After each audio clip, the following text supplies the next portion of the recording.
¿Cómo llega la orden masónica a México? ¿Cómo está conformada? Son más de 160 años de la masonería en México, desde el viejo mundo hacia este nuevo mundo. En la sala está hoy día Luis Felipe Hernández Yo para que nos cuente detalle a detalle la historia de la masonería en México. Vamos a darle un fuerte aplauso. Muchas gracias por estar aquí. ¿Cuál es el origen? ¿Cómo llega la masonería a este país, Claro. más o menos?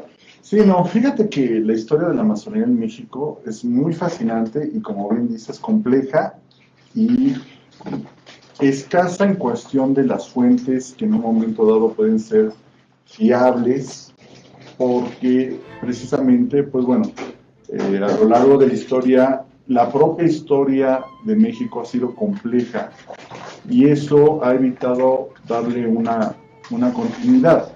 Sí, realmente son pocos los libros, si lo comparamos con los libros de historia de masonería que hay en Estados Unidos, son pocos los libros. Estamos hablando de autores de José María Mateos, de Richard Chis, en el siglo XIX. Ya en el siglo XX está, yo creo que el único y gran autor de la masonería en México, que es José Luis Alcí Rodríguez, y en este milenio, ya en el nuevo milenio, un gran recopilador que es Carlos Martínez Romero, con sus tesis tanto de maestría y doctorado. Incluso hoy en día ya hay una revista indexada, se llama RELMA, que sucede en Costa Rica, que habla precisamente de la historia de la masonería y hablando de la masonería de México y de toda Centroamérica. Primero que nada, las reflexiones que nos debe dar, como cualquier cuestión histórica, es entender, primero, no hay héroes y villanos. No hay blancos y negros. Cuando analizamos los personajes históricos no podemos encasillarlos simplemente en dos aspectos, sino simplemente son tonalidades, tornasoles, que en un momento dado van a tener virtudes, defectos, como cualquier ser humano. Y el segundo punto es que también la propia historia de la masonería de México, o la historia de la masonería en general, va de la mano con los acontecimientos históricos. Entonces, sí tenemos que partir incluso desde la masonería especulativa. Creo que ya has tenido algunos conservatorios, que aunque no es de la propia temática, pero ya has tenido la oportunidad de ver la masonería operativa y cómo se transforma, etc. Sí. Pero lo cierto es, como dice Carlos Romero, en esencia hay que hablar de masonerías, porque se desarrollan desde dos puntos de vista totalmente distintos. Nace la masonería de Inglaterra, en una Inglaterra protestante, en una Inglaterra que la masonería es aliada de la corona, tan aliada que hasta hoy en día sigue siendo aliada. O sea, el gran maestro Admitam de la Gran Logia Unida de Inglaterra sigue siendo de la realeza, que es de Kent. Así es, sí, y que entonces ellos, al no tener esa persecución, la propia dinámica de esa masonería ha sido coadyuvar con la corona y sobre todo particularmente en lo que es la filantropía, y por ello la masonería inglesa, la masonería norteamericana es tan conocida y tiene un énfasis en particular con la filantropía y no tanto las ideas revolucionarias y de ilustración. En cambio, por ejemplo, España, que los primeros masones que llegan a España es por ahí de 1825. Cabe mencionar que ya desde 1821 empieza la primera bula de excomunión contra los masones, y que se empieza a secundar por los papas que le secundaron hasta 1838, ¿sí? Y que eso también se repercute en Francia, y que entonces no hay esa comunión entre las coronas con los masones, ¿sí? Y entonces esas logias masónicas son refugios de libres pensadores, independientemente, no necesariamente, sí llega el momento de la ilustración, pero no necesariamente, sino también la cuestión esotérica, claro, y todo eso que no se podía estar discutiendo ampliamente, ¿no? Entonces hay pocos registros de lo que es el siglo XVIII respecto. Seguramente en esa comunión hubo masones a título individual que viajaron a México, pero fueron esporádicos sin que se haya llegado. Pero el antecedente que más se remonta en cuestión a la masonería de México data de 1791. En el año 1789 llega el conde de Revillagigedo como virrey, masón, y él se trae a cocineros y artesanos y peluqueros franceses, de donde se sabe por un proceso inquisitorial que se le da al hermano Pedro Burdales, que en 1791 en la casa del relojero Jean Lausel, masón, se llevó a cabo la cena de solsticio de verano de 1791, y que es la primera tenida que se tiene antecedente, que no es en un documento masónico, es en un documento, ¿no?, inquisitorial, ¿no? Ahí se mencionan nombres de Juan Lausel, que era el cocinero del virrey, el relojero Juan Laroche, corrijo, y hay nombres como Duroy, Lully y otro ahorita que se me escapa la memoria, ¿no? Entonces es el antecedente más antiguo que se tiene en cuestión de una tenida masónica como tal. Se llega a la excomunión y finalmente está el conde de Revillagigedo, está entre 1789 y 1794, y de ahí se vuelve a diluir. Posteriormente, por la idea, y volvemos a la fantasía de María Mateos, muchos historiadores de la masonería mencionan, no, la famosísima logia de la calle de las Ratas, donde supuestamente se inicia Miguel Hidalgo, y que volvemos a lo mismo. Hoy personalmente comparto con los historiadores Salce Rodríguez y también Romero Martínez. No hay una evidencia realmente que Miguel Hidalgo haya sido masón. Pues sí. Y tiene una cuestión bastante lógica y bastante sencilla. ¿Por qué? Porque se instaura un proceso de inquisitorial y de excomunión a Miguel Hidalgo.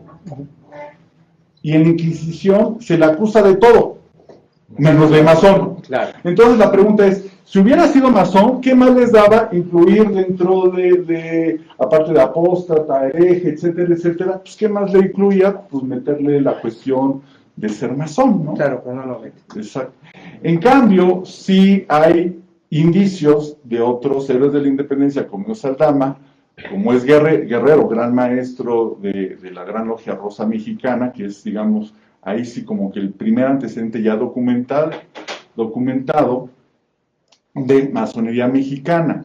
No obstante eso, sí empieza a haber en 1813 ahí los antecedentes por la Gran Logia de Luisiana. No, volvemos a lo mismo, no documentos en México, sino documentos de la Gran Logia de Luisiana, que otorgó cartas patentes a logias ubicadas en Campeche, en Veracruz, con los Caballeros Racionales, en Campeche los Hermanos Reunidos, y la Logia La Aurora en Yucatán.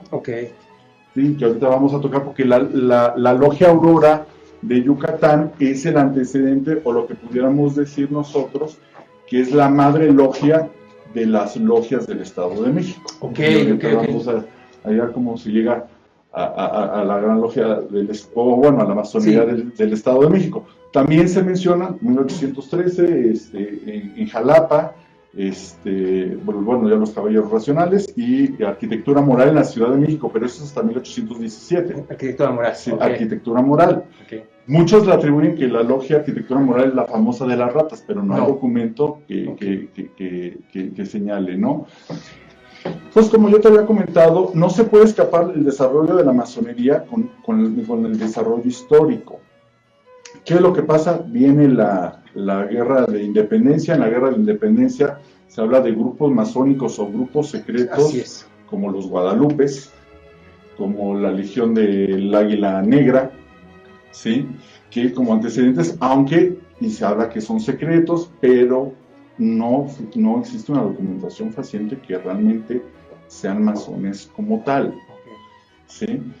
Y ya viene el proceso de independencia. Y ahí también volvemos héroes y villanos, porque lo cierto es que vamos a ver que los masones, no la masonería, los masones siempre, cuando menos en México, los masones han estado en los dos bandos de la historia. Claro. ¿Sí? O sea, entonces ahí con eso desmentimos que la masonería tiene una un complot hacia un lado para imponer un orden en particular, no. Claro. Simplemente los masones intentan en su propia introspección hacerlo mejor dentro de sus cánones morales y en base a eso actúan, ¿sí? Y entonces, por ejemplo, no con nosotros, porque a los masones mexicanos nos gusta tacharlo, pero sin embargo en Estados Unidos sí tienen reconocido, por ejemplo, que fue el masón Iturbide.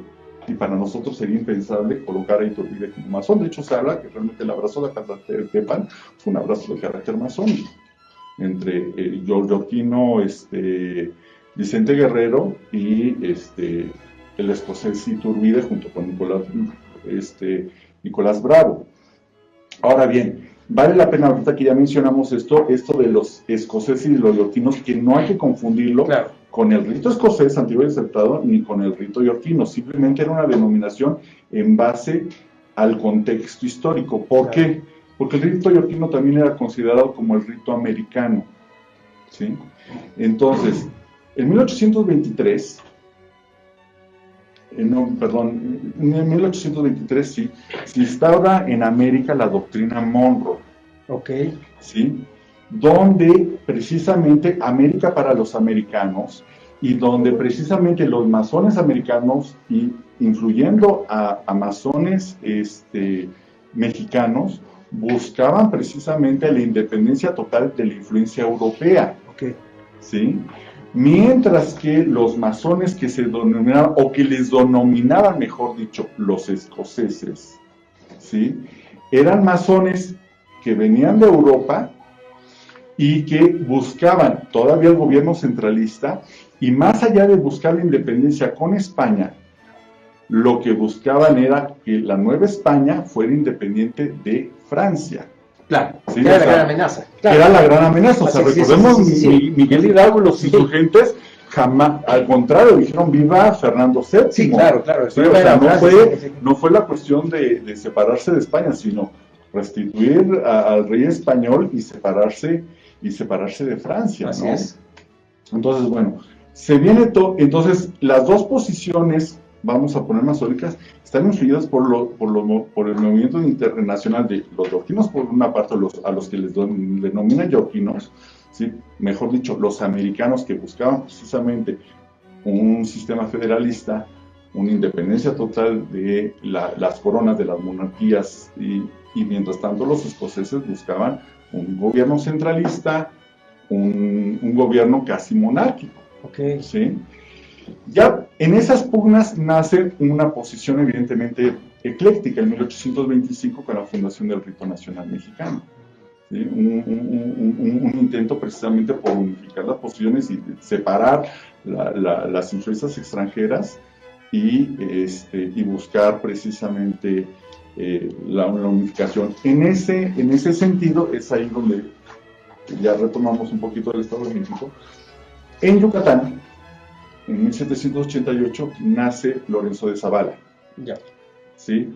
Lorenzo de Zavala, considerado históricamente sanjuanista, y él es muy probablemente iniciado en esa logia de la Aurora en Yucatán. ¿Sí? Y llega a gobernar el Estado de México en un periodo en 1827, ¿sí? Posteriormente en 1832. Y en ese inventario de cerca de 102 logias que hace la Gran Logia de Vicente Guerrero, se menciona la primera logia documentada en Toluca, que es Regeneración, ¿no? Claro. Regeneración toluqueña, sí, teniendo como venerable maestro a Mariano Ariscoreta, okay, que fue incluso presidente del Tribunal del Poder Judicial de entonces magistrado, ¿sí? Aquí en Toluca. Entonces, a quien personalmente yo consideraría como el padre de la masonería en el Estado de México es Lorenzo de Zavala, otro héroe y villano a la vez, porque Lorenzo de Zavala también se ha querido borrarlo de la historia, porque posteriormente a ser gobernador, posteriormente a ser federalista, Lorenzo de Zavala tuvo un papel fundamental e importante en la independencia de Texas con Estados Unidos. ¿Sí? Siendo el primer vicegobernador de Texas. Entonces es ahí como el momento de la supuesta traición, etcétera, ¿sí? Pero ya para 1845 ya se reconoce que hay 3 grandes logias ya consolidadas, una en Guadalajara, una en Veracruz y una en Toluca.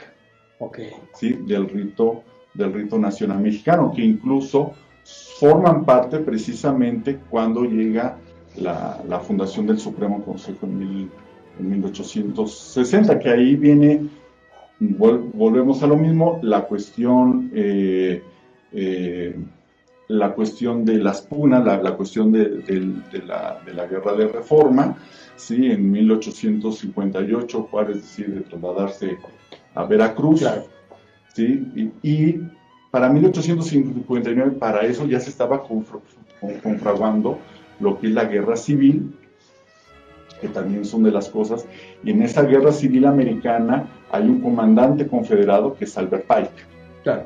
¿Sí? Y también soberano gran comendador del Supremo Consejo de Estados Unidos, y le otorga en un primer término cartas patentes, lo que pudiéramos denominar cartas patentes, pero una carta de poderes amplios, mejor dicho, para que fundara en primer lugar un Supremo Consejo en Cuba y posteriormente que fundara un Supremo Consejo en México. Entonces, instala un Supremo Consejo en Cuba, ¿sí? Pero cuando ya se traslada Albert Pike con las noticias que tenía, no hubo cuestiones que no le gustaron de Manuel Casar, entre ellas fue la elaboración de su manual de masonería de Manuel Casar, y no le gustó, entre otras cuestiones, por el hecho de que en ese manual de masonería se establecía, aparte del desarrollo y prácticamente todo lo que se menciona de los grados, del grado 33, que estaba prohibido decir cuestiones del grado 33, y entre eso otras cuestiones que no había ejecutado directamente o conforme Albert Pike le había señalado, ¿sí? Le da, sin revocar los poderes a Manuel Casar, a André Casar, le otorga también poderes amplios a la Daviat para que funde el Supremo Consejo de México. Ahora, cada uno de ellos tuvo 2 visiones distintas, en el sentido de en dónde estaban los poderes de México. ¿Sí?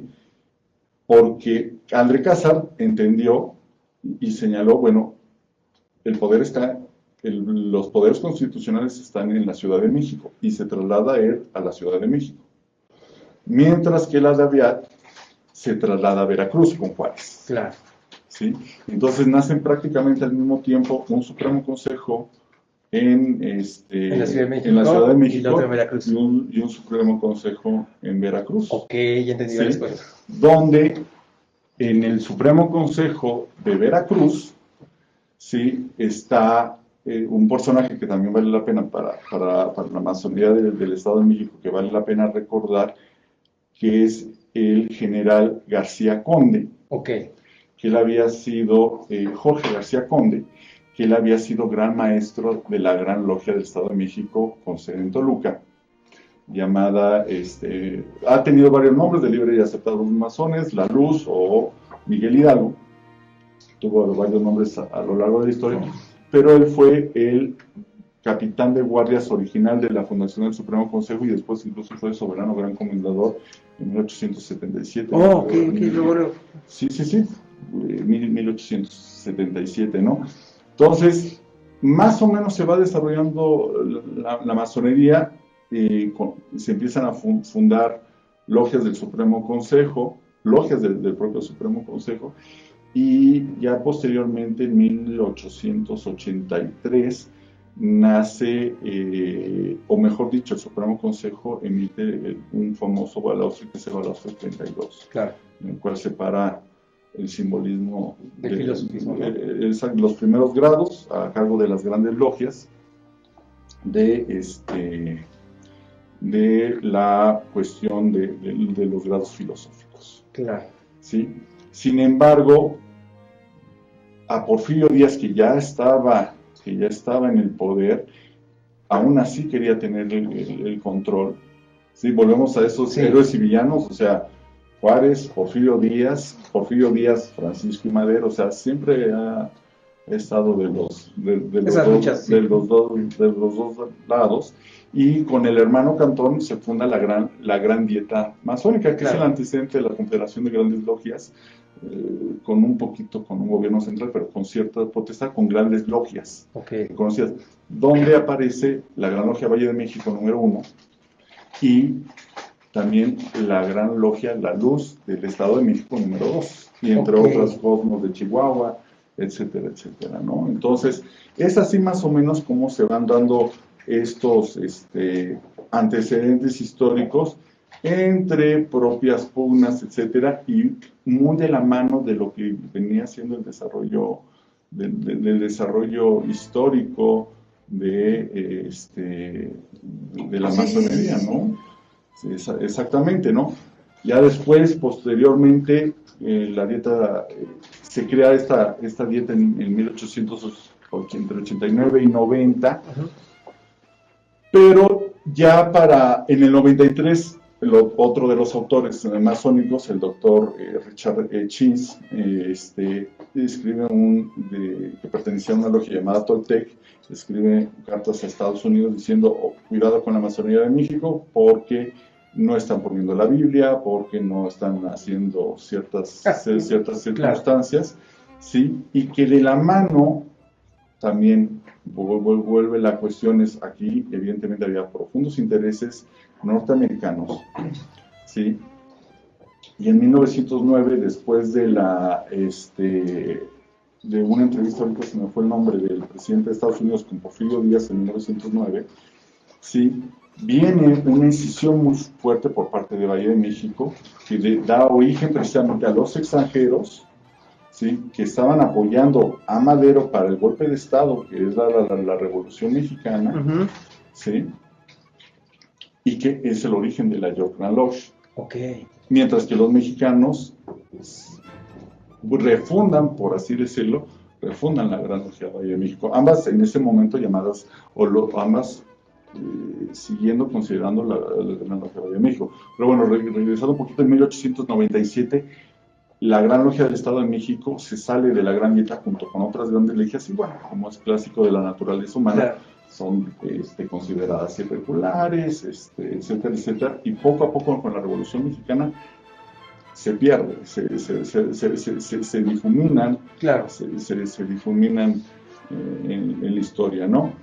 Ya posteriormente, igual hay un hueco histórico entre 1810 y 1821, ya empieza otra vez a gestionarse la unificación masónica a través primero de intentos de superando la gran dieta simbólica, de intentos de unificación de la masonía que se denominaban regular, ¿sí? Empieza a haber ciertos congresos de grandes logias que se reconocían, y en 1932 nace la Confederación de Grandes Logias Regulares, ¿no? ¿Sí? Y posteriormente, de igual manera, viene un cisma muy fuerte en Valle de México. Valle de México, para bien o para mal, es como el americano, ¿no? Para bien o para mal, ha tenido un papel fundamental en la historia de la masonería. Sí, en esa primera mitad del siglo XX, a la par de que estaba la Gran Logia Valle de México, la Yorkland Lodge, hubo una Gran Logia Valle de México de Santos de Collado, hubo una Gran Logia Valle de México Anáhuac, ¿sí? También hay un cisma para esto Porfirio Díaz otorgó un inmueble tanto al Supremo Consejo como a la Gran Logia Valle de México en la calle de Donceles, en el número 14. Y como siempre, naturaleza humana, hubo ahí malos manejos administrativos que finalmente se pierde en 1942, se pierde ese inmueble por manejos a través de un crédito hipotecario que finalmente no se pagó, entonces se perdió, y viene una nueva época de esplendor con Lázaro de Cárdenas, que es que finalmente el que le otorga el inmueble en Sade Carnot. ¿No? Y ya más o menos se va ampliando hasta nuestros días, y la masonería subiendo de forma exponencial, ¿no? Qué interesante. Ajá. Está genial, está ahí. Exactamente, pero ya con Lázaro Cárdenas, digamos, la estabilidad del país se asienta, Claro. ¿sí? Y entonces ahí sí ya se pierde mucho la continuidad de la historia. De hecho, a nosotros al analizar todos estos autores que yo ya te dije, prácticamente el último, que es José Luis Salce Rodríguez, termina en 1942, ¿sí? En 1942, por ejemplo, en Toluca existían 3 logias simbólicas. Existía Acción Masónica número 18, existía Gabriel Z número 55 y Benito Juárez 56. ¿No? Gabriel Z Marcelino, era Gabriel Morales, Morales, ¿no? Morales Sí, 55, y y de ahí Benito Juárez 56 o y todavía Benito Juárez 56, claro. Benito Juárez 56. Exactamente, que son las últimas referencias que él hace, porque ese libro lo hace en 1942, y de ahí la cuestión, y entre la propia humanidad, lo cierto es que desde el punto de vista histórico se pierde. Hay como un hueco, ¿no? La cuestión es que ya no tienen injerencia los masones en la vida pública, y por lo tanto la intervención de masones o no en las cuestiones de gobierno, en la cuestión se diluye. Claro. Sí, evidentemente siguen existiendo, pudiéramos decir, cuando se fundaron cada una de las grandes logias de los estados posteriormente, pero simplemente va teniendo una dinámica que ya deja del lado histórico, sino simplemente cuestión de estadística, de aumento del número de logias, etcétera, ¿no? Claro, hasta los 80s, más o menos. Hasta los 80s que viene por ejemplo, particularmente aquí al Estado de México. En los 80s existía la logia, en el 85 existía la logia Acción Masónica, no 18, no es la logia 18, es la Acción Masónica con pseudonombre 18, pero era la número 74. Ok. ¿Sí? Que es distinto, Acción Masónica 74. Y ya en el 86 nace Gabriel Z. Uribe 173, y de Gabriel Z. Uribe 173 empiezan a salir de forma directa o indirecta todas las demás logias, ¿no?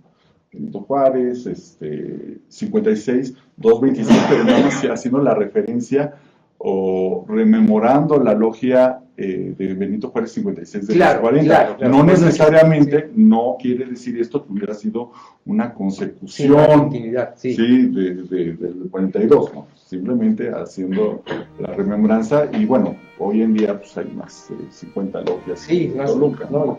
Bueno, vamos a continuar conversando. Pues vamos a cerrar la primera parte, vamos a un pequeño break y a cerrar también la transmisión y regresamos.